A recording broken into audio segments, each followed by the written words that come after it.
muitos, a exemplo de Esaú, estão perdendo ou já perderam essa autoridade espiritual. O bispo Macedo falou, vocês devem ter ouvido a mensagem dele, e foi muito forte. Eu queria até comentar com vocês essa palavra dos talentos que ele falou na programação. Quem ouviu?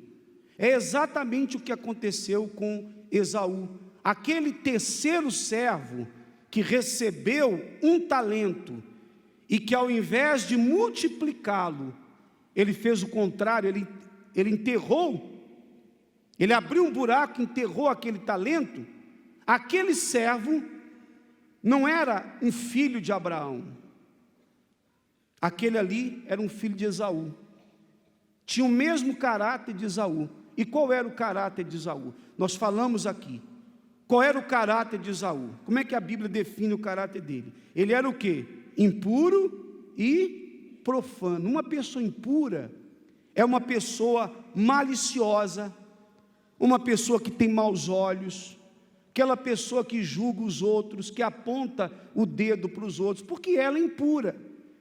Se o coração dela é sujo, então vocês sabem que toda pessoa estragada, toda pessoa que é suja, ela julga todos, porque ela é daquela maneira. Então, ela pensa que os outros têm o mesmo caráter, têm o mesmo procedimento.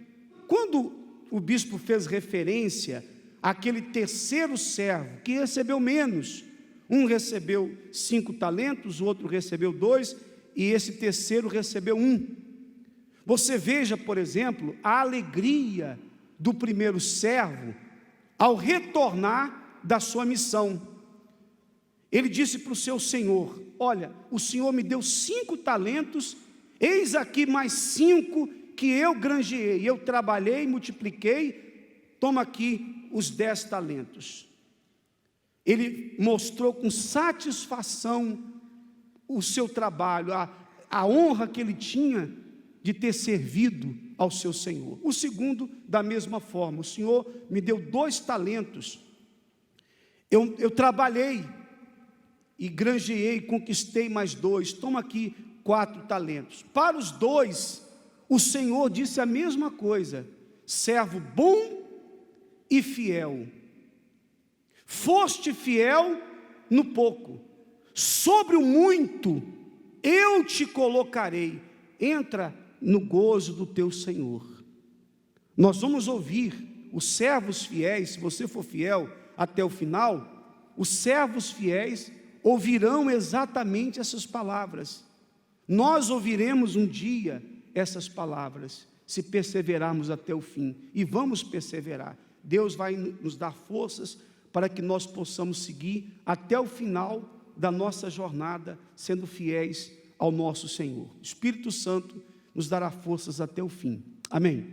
Então, nós vamos ouvir dele, de nosso Senhor, essas mesmas palavras: servo bom e fiel, foste fiel no pouco, sobre o muito te colocarei.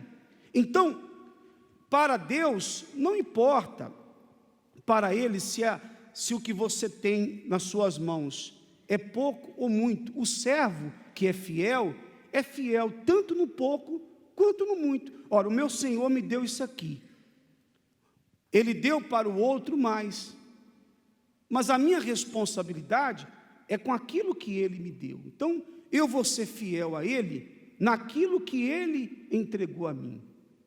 Então, esse é o servo que quer agradar ao seu Senhor. O terceiro servo, no capítulo 25 de Mateus, se você quiser acompanhar, no capítulo 25, no versículo 24, o terceiro servo teve a seguinte atitude, diz aí: chegando por fim, o que recebera 1 talento, disse: Senhor, sabendo que és homem severo, que ceifas onde não semeaste, e ajuntas onde não espalhaste, receoso, olha só, ele estava receoso. Ora, receoso de quê? Por que ele estava receoso? Mas isso já era por conta da malícia que estava dentro dele, por conta dos seus maus olhos. Receoso, escondi na terra o teu talento, aqui tens o que é teu. Respondeu-lhe, porém, o Senhor: servo mau e negligente, sabias que ceifo onde não semeei e ajunto onde não espalhei? Cumpria, portanto, que entregasses o meu dinheiro aos banqueiros, e eu, ao voltar, receberia com juros o que é meu. Tirai-lhe, pois, o talento, e dai-o ao que tem 10, porque a todo que tem se lhe dará, e terá em abundância. Mas ao que não tem, até o que tem lhe será tirado. E o servo inútil, lançai-o para fora nas trevas. Esse ficou fora do reino dos céus. Ali haverá choro e ranger de dentes. A explicação que o bispo deu sobre essa questão do servo ser lançado nas trevas foi muito forte, muito preciosa. Por quê? Porque alguns pensam da seguinte maneira: está vendo o que acontece com aquele que não ganha almas? Vai ser lançado nas trevas. Mas não é isso. Ele não foi lançado nas trevas pelo fato de não ter multiplicado o talento. Esse Senhor aqui representa o nosso Senhor Jesus. E o Senhor Jesus não vai lançar nenhum dos seus servos no inferno, nas trevas, por não ter ganhado almas. Porque ele mesmo disse, de que adianta o homem ganhar o mundo inteiro e perder o quê? A sua própria alma. Então, que fique entendido isso: a nossa salvação não vem pelos nossos serviços a Deus, não vem pela quantidade de almas que ganhamos. Imagine, se você já ganhou várias almas para Jesus. Então, imagine se você pensasse assim: a minha salvação é garantida, porque eu já salvei muitos. E aí você começa a viver uma vida em pecado. Quer dizer, você vai ser lançado no inferno, mesmo tendo ganhado muitas e muitas almas. Então a salvação não vem pelas nossas obras, não vem pelo nosso trabalho. Você serve a Deus e o seu galardão está preparado.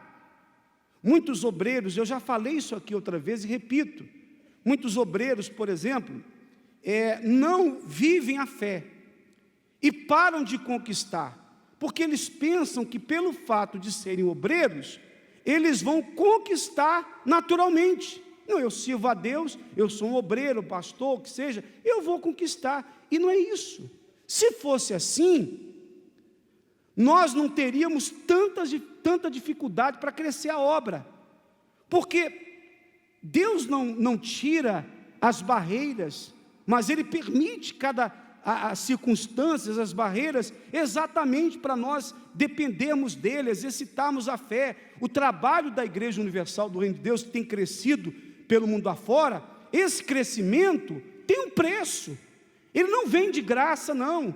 Nada do que foi feito até agora, tudo que o Espírito Santo fez até agora, Ele fez, por quê? Porque Ele encontrou pessoas que renunciaram suas vidas, pessoas que se entregaram a Ele para fazer a vontade dEle. Quer dizer, sem o sacrifício, sem a entrega, sem a renúncia, sem o preço que tem que ser pago, não acontece nada. Mas por que as pessoas, muitos obreiros e até muitos pastores, pessoas na obra de Deus, deixaram de viver a fé? Por que esse rapaz aqui, esse servo aqui, não multiplicou o talento? Por que não multiplicou o talento? E por que muitos deixaram de multiplicar o talento, deixaram de viver sua fé. Por quê? Porque permitiram que a malícia entrasse no coração.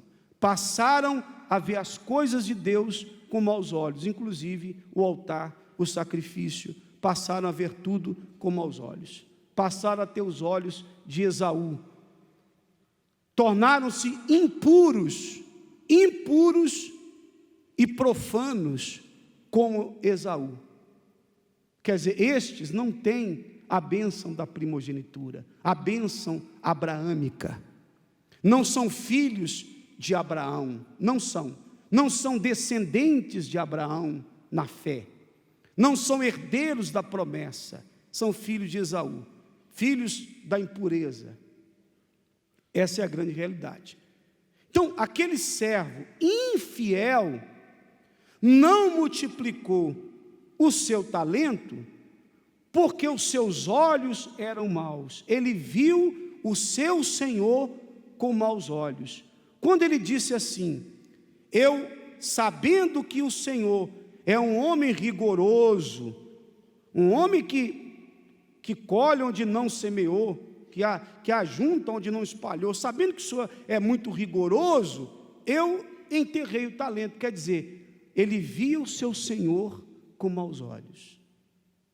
Então, por conta desses maus olhos, é que ele foi lançado nas trevas. O Senhor Jesus não vai lançar ninguém no inferno porque não salvou almas, mas ele vai lançar no inferno o servo impuro, o servo malicioso, o servo cujo coração é um coração podre. Esse sim, esse servo enganador, esse mau servo, esse falso servo, esse servo que tem a aparência de servo de Deus, mas é só aparência, ele é enganador. Esse sim vai ser lançado nas trevas, e ali haverá choro e ranger de dentes. Então, é bom que se compreenda isso. Senão você vai pensar assim: se eu não salvar almas, eu vou para o inferno. Não. Se você não viver uma vida limpa diante de Deus, se você não viver uma vida na presença de Deus com o coração limpo, você vai perder sua salvação. Se você deixar entrar cobiça, orgulho, malícia no seu coração, você vai perder sua salvação, a menos que você se conserte enquanto há tempo.